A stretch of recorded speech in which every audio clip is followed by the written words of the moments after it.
বিদ্যালয়ত চলি আছে 6 মাহিলী পৰীক্ষা।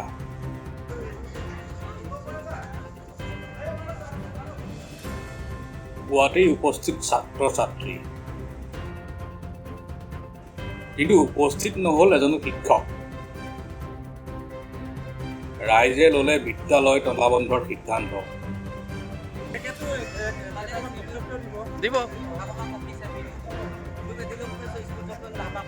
মেচাকি টঙানী প্ৰাথমিক বিদ্যালয়ৰ শিক্ষকৰ কাণ্ডত অতিষ্ঠ ৰাইজ।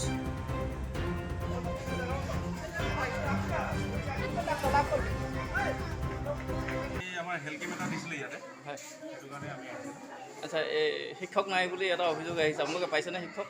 নহয়, তাকেতো আমিতো এতিয়াহে গম পাইছোঁ কথাটো। আমিতো নিজাববীয়াকৈ আহিছিলোঁ নিমন্ত্ৰণ কৰাৰ কাৰণে আজি বহি কিনি এতিয়াহে গম পাইছোঁ কথাটো হুলস্থুল হোৱাৰ পিছত। তাৰমানে আপোনালোকে কোনো শিক্ষক লগ পোৱা নাই? লগ পোৱা নাই। এখন মেচাকি টঙানী প্ৰাথমিক বিদ্যালয় আৰু এই বিদ্যালয়খন মানে বুঢ়ীহুটি সমল কেন্দ্ৰৰ অধীনৰ আৰু এই বুঢ়ীহুটি সমল কেন্দ্ৰটো CRCC হিচাপে মই কাৰ্যনিৰ্বাহ কৰি আছোঁ।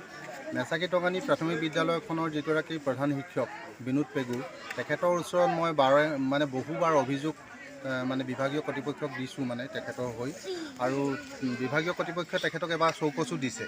আৰু এইকেইটা দিনত মই ধাৰাবাহিকভাৱে তেওঁৰ বিদ্যালয়লৈ আহিছোঁ আৰু তেখেতক মই বিদ্যালয়খনৰ যি দায়িত্ব কৰ্তব্য সম্পৰ্কত বাৰে বাৰে কৈছোঁ যে আপোনাৰ এই বিদ্যালয়খন মেচাকি টঙানী অঞ্চলৰ এটা নাম থকা বিদ্যালয়, গতিকে এই বিদ্যালয়খনক কেতিয়াও আপুনি এনেকুৱা এটা পৰ্যায়লৈ নিয়াৰ চেষ্টা নকৰিব। আৰু চাওক, আপুনি আহি পেলাই দেখিছে মেচাকি টঙানী প্ৰাথমিক বিদ্যালয়ৰ যিটো স্কুলখনত আজি ক্লাছ 1 ক্লাছ 2 পৰীক্ষা আছিলে, কিন্তু আজি 11টা বাজিলে নেকি, 11টা বাজিলৈ এতিয়ালৈকে মাষ্টৰ অহা নাই আৰু কোনো এটা ক্লাছো কৰা নাই আৰু পৰীক্ষাও লোৱা নহ'ল। ইয়াত 4জন সৈতে আছে, এজন ভলেণ্টিয়াৰ ৰিটায়াৰ লৈ আছে বুলি কৈছে। এই ভলেণ্টিয়াৰ ৰিটায়াৰ লোৱাজনো 4 মাহ 5 মাহ হ'ল, কিন্তু আজি পৰ্যন্তলৈকে সিও ক্লাছটো কৰা নাই। ঠিক আছে, আমি মানিছোঁ ভলেণ্টিয়াৰ ৰিটায়াৰ লৈ আছে বুলি, কিন্তু 3জন শিক্ষকটো আহিব পাৰে, কিন্তু এই 3জন শিক্ষকো আজি এতিয়া টাইমলৈ 11টা বজালৈকে আহি পোৱা নাই। এজনো অহা নাই? এজনো অহা নাই। এতিয়া পৰীক্ষা কি হ'ব? পৰীক্ষা এখেতে জানে। আমি এইকাৰণে অভিভাৱক হৈ আমি গোটেই অভিভাৱক মাতি পেলাই সজাগ হৈ পেলাই আমি আপোনাৰ জৰিয়তে আমি অৱগত কৰিছোঁ যে যাতে অনাগত দিনবিলাকত যাতে এনেকুৱা আৰু হ'ব নালাগে। আৰু 1 নম্বৰ কথা, আমাৰ হেডমাষ্টাৰজন কোনো পধ্যেই ইয়াত কিবা নহয়, যোগ্য নহয়। কেনেদৰে চলিছে মন্ত্ৰী ৰণোজ পেগুৰ শিক্ষা বিভাগ?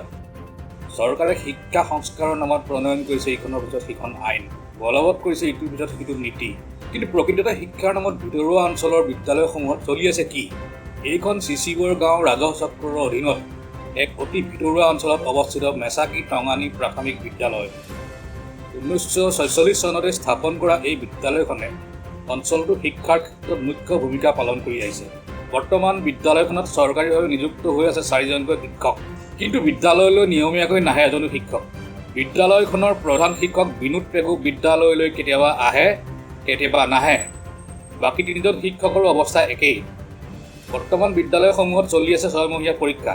শিক্ষা বিভাগে দিয়া ৰুটিন অনুসৰি পুৱাতে পৰীক্ষা দিবলৈ বিদ্যালয়ত উপস্থিত হ'লগৈ কণ ছাত্ৰ-ছাত্ৰী, কিন্তু 11 বজালৈকে বিদ্যালয়ত উপস্থিত নহ'ল এজনো শিক্ষক। বিদ্যালয়ত উপস্থিত হ'লগৈ খণ্ড সমল শিক্ষক, বিদ্যালয় পৰিদৰ্শক, শিশুৰ স্বাস্থ্য পৰীক্ষাৰ বাবে যোৱা স্বাস্থ্যকৰ্মী দল, কিন্তু উপস্থিত নহ'ল এজনো শিক্ষক। কণ ছাত্ৰ-ছাত্ৰীসকলৰ শিক্ষা জীৱনক লৈ এইদৰে হেতালি খেলা শিক্ষকৰ বিৰুদ্ধে তৎকালীন বিহিত ব্যৱস্থা গ্ৰহণ কৰাৰ বাবে মুখ্যমন্ত্ৰী, শিক্ষামন্ত্ৰী তথা শিক্ষা বিভাগৰ ওচৰত সংবাদ মাধ্যমৰ জৰিয়তে জনালে ক্ষুব্ধ ৰাইজে।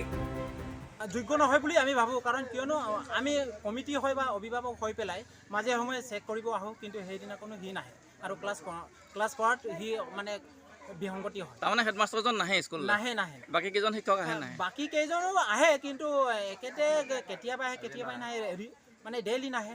তাৰমানে ৰেগুলাৰ ক্লাছ নহয়। আৰু আমি কাক আশা কৰি ল'ৰা ছোৱালীবিলাকক আমি পঠিয়াম? হেডমাষ্টাৰ কোন আছে ইয়াতে? হেডমাষ্টাৰ বিনোদ পেগু। ক'ত ঘৰ হয়? ঘৰ কজুৱা।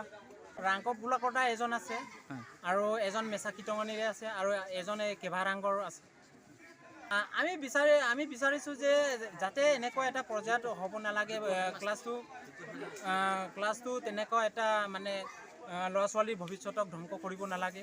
আমাক বিহিত ব্যৱস্থা এটা চৰকাৰে কৰি দিব লাগে, সেইটো আমি ভাবোঁ।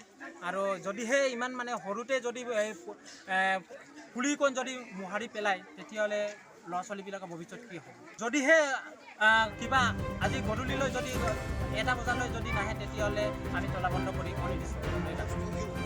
ধেমাজিৰ পৰা সঞ্জয় নাথৰ ৰিপৰ্ট E24 লাইভ ব্ৰেকিং।